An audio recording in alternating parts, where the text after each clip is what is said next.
parle, et c'est ainsi que quand il parle de la richesse d'Abraham, il ne parle pas en termes d'argent dans la banque. D'accord? Il parle des propriétés qu'Abraham possède. Bon, maintenant, j'ai dit ceci.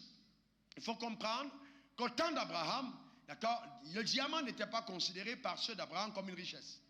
Parce qu'il n'y avait pas de commerce de diamants. Le pétrole n'était pas considéré comme une richesse parce qu'il n'y avait pas d'avion, il n'y avait pas de voiture.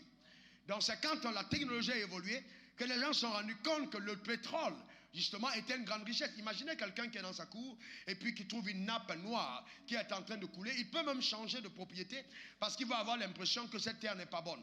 Il va la laisser. À cette époque-là, il ne sera une richesse parce qu'elle n'a pas encore été découverte et vous voyez, quantifiée comme richesse, il la laissera. Donc les enfants d'Abraham pouvaient jouer avec et tomber sur une grosse pépite de diamant, mais la jeter dans la poubelle parce que ça pouvait blesser un enfant. Ce n'était pas appelé richesse. Est-ce que quelqu'un comprend de quoi je parle?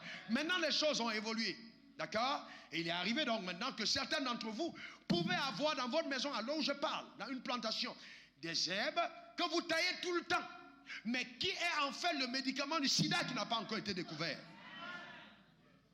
Et la découverte de ce médicament dans cette herbe peut vous rendre multimilliardaire en un jour. Mais aussi longtemps que ce n'est pas découvert, vous allez le couper comme étant une mauvaise herbe. Mais alors que c'est une richesse.